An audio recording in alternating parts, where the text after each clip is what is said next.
Hello दोस्तों, welcome back to our channel. तो जैसा कि हमने पिछले एपिसोड में देखा था, डैन ने अपनी युआन गैदरिंग पिल की पावर का यूज करते हुए डू हुआ के साथ आई हुए एक गार्ड को मार दिया था। वहीं दूसरे गार्ड को मास्टर लिन और बाकी सब ने चारों तरफ से घेर लिया था, जो देखकर डू हुआ बहुत ही ज्यादा डर गया था। और यहीं से नेक्स्ट एपिसोड की शुरुआत होती है, जहाँ डैन डू हुआ की तरफ बढ़ने लगता है और ये देखकर डू हुआ मास्टर लिन और बाकी सबको दोबारा धमकी देते हुए कहता है, मैं तुम सबको एक आखिरी मौका देता हूँ, जल्दी से इस डैन को मार डालो और उसके बाद मेरे सामने झुक कर रहम की भीख मांगो, तब मैं तुम सबको माफ करने के बारे में कुछ सोचूंगा। अदरवाइज तुम सब जानते ही हो तुम सबका क्या अंजाम होगा। मैं जब यहाँ से वापस जाऊंगा तो मैं अपनी डू फैमिली की पावर का यूज करके तुम्हारे तीनों क्लैंस के सारे मेल मेंबर्स को मार दूंगा और सारी वुमेन्स को अपनी डू फैमिली की मेट्स बनाऊंगा, जो कि डू फैमिली की आने वाली जनरेशंस की भी मेट्स रहेंगी। ये सुनकर मास्टर लिन और बाकी सबको बहुत ही ज्यादा गुस्सा आ गया था और डैन आगे आते हुए डू हुआ से कहता है, तुम इस कंडीशन में भी इतनी बड़ी बड़ी बातें कर रहे हो, तुम जानते हो ना मैं अभी यहीं पे तुम्हें मार सकता हूँ। डैन की ये बात सुनकर डू हुआ गुस्से से कहता है, तुम्हारे जैसा दो कोड़ी कल कैमी मास्टर मुझे कभी भी नहीं मार सकता। ये यंग मास्टर जो तुम्हारे सामने खड़ा है, इसने तुम्हारे जैसे न जाने कितने हजारों लोगों को मारा है। तुम जैसे लोग मेरे लिए बस कीड़े मकोड़ों के बराबर हो, जिन्हें मैं अपने सिर्फ एक पैर से कभी भी मार सकता हूँ। डू हुआ की ये धमकी सुनकर डैन उससे कहता है, अगर आज मैंने तुम्हें जिंदा छोड़ दिया तो न जाने तुम फ्यूचर में दोबारा कितने मासूम लोगों को मारोगे, और उसी के साथ आज अगर मैं तुम्हें जिंदा छोड़ता हूँ तो उन मरे हुए लोगों की सोच को कभी भी सुकून नहीं आएगा। और ये कहकर डैन डू हुआ की तरफ बढ़ने लगता है, जो देखकर डू हुआ बहुत ही ज्यादा घबरा गया था और वो पीछे हटते हुए डैन से कहता है, मुझे हाथ लगाने की हिम्मत मत करना। और ये कहकर वो खुद ही लड़खड़ा के नीचे गिर गया था। पर डैन उससे कहता है, आज मैं तुम्हें जिंदा नहीं छोड़ सकता, ये हजारों लोगों की जिंदगी का सवाल है। तभी लियांग चैन डैन की तरफ एक सोर्ड फेंकता है, जिसे पकड़ते हुए डैन ने उसमें अपना फायर ऑरा भी ट्रांसफर कर दिया था। ये देखकर तो डू हुआ की आंखें खुली की खुली रह गई थी और वो पीछे हटते हुए डैन से कहता है, क्या तुम पागल हो गए हो? अगर तुमने मुझे टच करने की भी कोशिश की तो डू फैमिली तुम्हारे साथ साथ इस पूरी जुआन सिटी को भी डिस्ट्रॉय कर देगी और इस सब के जिम्मेदार सिर्फ तुम होगे। डू हुआ की ये बात सुनकर मास्टर ली शेन कहते हैं, डू हुआ अभी तुम नहीं कहा था कि अगर तुम यहाँ से जिंदा वापस गए तो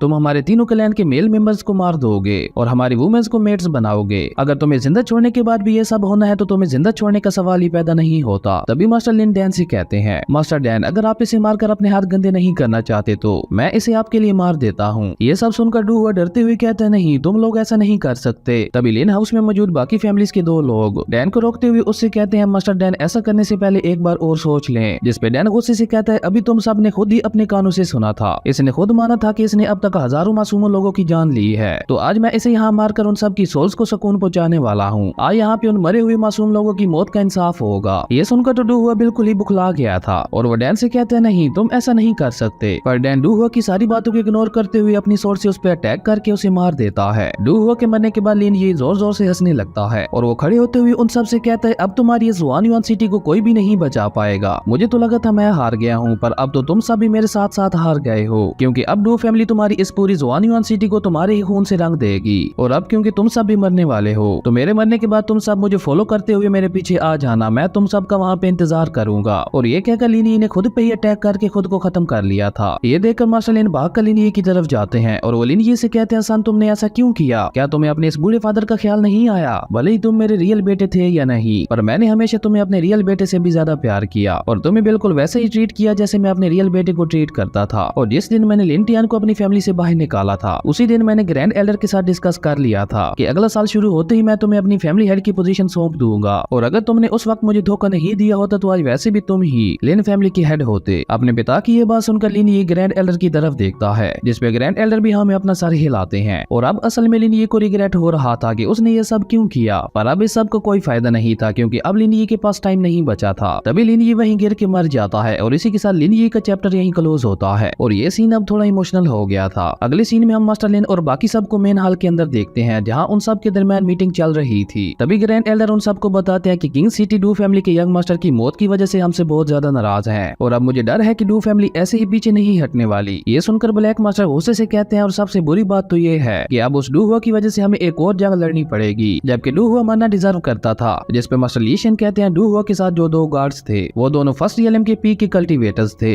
जिन्हें हम सब ने मिलकर बहुत ही मुश्किल से हराया था। और ऐसे फर्स्ट रियलम के कई सारे कल्टीवेटर्स डू फैमिली के अंदर मौजूद हैं। और मैंने तो ये भी सुना है कि डू फैमिली के पास 3 रियलम के पीक के कल्टीवेटर्स भी मौजूद हैं। उन सब की ये बातें सुनकर मास्टर लिन परेशान होते हुए कहते हैं, ये सिचुएशन हमारी जुआन सिटी के लिए वाकई बहुत ज्यादा खतरनाक है। और ये कहकर मास्टर लिन डैन से कहते हैं, मास्टर डैन क्या आपके पास कोई प्लान है इन सब के साथ डील करने के लिए? जिसपे डैन उन सब से कहता है, अगर हमें डू फैमिली का सामना करना है तो सबसे पहले हमें अपने आप को और ज्यादा स्ट्रॉन्ग बनाना होगा। इसलिए मैं आप तीनों फैमिलीज को सजेस्ट करता हूँ कि आप तीनों फैमिलीज मिलकर काम करें और एक चैम्बर ऑफ कॉमर्स का ग्रुप बनाएं और तीनों फैमिलीज अपने अपने काम डिवाइड कर लें, जिसमें ये फैमिली ऑक्शन हाउसेज को संभालेगी और ली फैमिली मेडिसिन स्टोर्स को संभालेगी और लिन फैमिली पूरी फोर्स को संभालेगी। पहले जब ये तीनों फैमिलीज अलग अलग काम करती थी फिर भी ये जुआन युआन सिटी की सबसे पावरफुल फैमिलीज थी, पर अब अगर ये तीनों फैमिलीज मिल जाएंगी तो इनकी पावर और भी ज्यादा बढ़ जाएगी और हम बहुत ही कम टाइम में अपनी पावर्स को और ज्यादा बढ़ा पाएंगे। और मुझे उम्मीद है फ्यूचर में ये तीनों फैमिलीज अपने रिसोर्सेज को शेयर करेंगी, जिससे जुआन युआन सिटी और भी ज्यादा पावरफुल हो जाएगी। और हमारा गोल सिर्फ जुआन युआन सिटी ही नहीं बल्कि उसके बाहर वाले इलाकों को भी एक्सप्लोर करना है। डैन की ये बात सुनकर मास्टर ली शिन कहते हैं, मास्टर डैन आप फिक्र मत करें, अगर एक साथ काम करने से हमारी फैमिलीज को फायदा होता है तो हम ऐसा जरूर करेंगे। पहले तीनों फैमिलीज एक दूसरे पे ट्रस्ट नहीं करती थी, पर अब आपकी वजह से ये तीनों फैमिलीज एक साथ जुड़ गई हैं, इसलिए हम चाहते हैं कि आप इन तीनों फैमिलीज को लीड करें क्योंकि हमें आप पे पूरा यकीन है। और तभी मास्टर लिन भी डैन से कहते हैं, मास्टर डैन आप हमारी लिन फैमिली के बेनिफैक्टर हैं और मैं अपनी आखिरी सांस तक आपका साथ दूंगा। ये सुनकर लियांग चैन कहता है, अब जब तीनों फैमिलीज मिल गई हैं तो अब मैं देखता हूँ हमें कौन हरा पाता है। उन सब की ये बातें सुनकर डैन खड़े होते हुए कहता है, ये तो बहुत ही अच्छी बात है। अब जब तीनों फैमिलीज मिल गई हैं तो सबसे पहले आप लोग एक दूसरे के साथ कोऑपरेट करते हुए सबसे पहले अपनी पावर्स को बढ़ाएं। और रही मेरी बात, मैं भी कल अपनी पावर्स को बढ़ाने के लिए ब्लैक डेविल माउंटेन में जाने वाला हूँ ताकि फ्यूचर में मैं डू फैमिली के पावरफुल लोगों का सामना कर पाऊँ। डैन की ये बात सुनकर बाकी सब भी इसके लिए मान गए थे। उसके बाद हमें रात का सीन दिखाया जाता है जहाँ डैन अपने रूम में बैठकर ब्लैक डेविल माउंटेन में जाने वाले रास्ते का मैप देख रहा था। तभी यूनर डैन का रूम नॉक करते हुए उससे पूछती है, मास्टर डैन क्या आप जाग रहे हैं? जिस पे डैन हाँ कहकर उसे अंदर आने के लिए कहता है और यूनर अंदर आकर कुछ कहती उससे पहले ही म्याऊ भी वहाँ आ जाती है और वो दोनों एक दूसरे को वहाँ देखकर बहुत ही ज्यादा हैरान हो गई थी और ये सिचुएशन भी थोड़ी ऑकवर्ड हो गई थी क्योंकि वो दोनों ही डैन को पसंद करती थी। तभी वो दोनों डैन से कहती हैं, तुम कल डेविल माउंटेन में जाने वाले हो, वहाँ पे बहुत ज्यादा खतरनाक डिमोनिक बीस्ट होते हैं, इसलिए तुम वहाँ पे अपना ख्याल रखना। और म्याऊ उससे कहती है, अगर तुम्हें वहाँ पे कोई खतरा दिखे तो तुम वहाँ से वापस आ जाना, तुम्हारे वापस आने पर कोई भी तुम्हारा मजाक नहीं उड़ाएगा क्योंकि तुम ऑलरेडी लिन फैमिली के हीरो बन चुके हो, इसलिए अब तुम्हें और कुछ भी प्रूव करने की जरूरत नहीं है। और उसके बाद वो दोनों इसी तरह एक के बाद एक कई सारे इंस्ट्रक्शंस डैन को देने लगती हैं और उसके बाद वो डैन को अपना ख्याल रखने का कहकर वहाँ से चली जाती हैं। और उनको वहाँ से जाते हुए देखकर डैन अपने मन में कहता है, तुम दोनों मुझे माफ कर देना, पर मेरी जर्नी इस छोटी सी जुआन युआन सिटी और टियालिन किंगडम से बहुत ज्यादा बड़ी होने वाली है, अभी तो मुझे बहुत ज्यादा आगे जाना है। उसके बाद हमें अगले दिन का सीन दिखाया जाता है जहाँ डैन मास्टर लिन और बाकी सबको अलविदा कहकर जुआन युआन सिटी से जाने लगता है और ये देखकर यूनर और म्याऊ दोबारा उसे अपना ख्याल रखने के लिए कहती हैं। डैन को वहाँ से जाते हुए देखकर वो दोनों बहुत ही ज्यादा सैड हो गई थी। और इसी के साथ हमारा ये एपिसोड यहीं पे खत्म हो जाता है। अगर आपको ये वीडियो अच्छी लगी तो लाइक कर दें और अगर चैनल पे नए आए हो तो सब्सक्राइब करते जाना। तो मिलते हैं एक न्यू वीडियो में, तब तक के लिए बाय।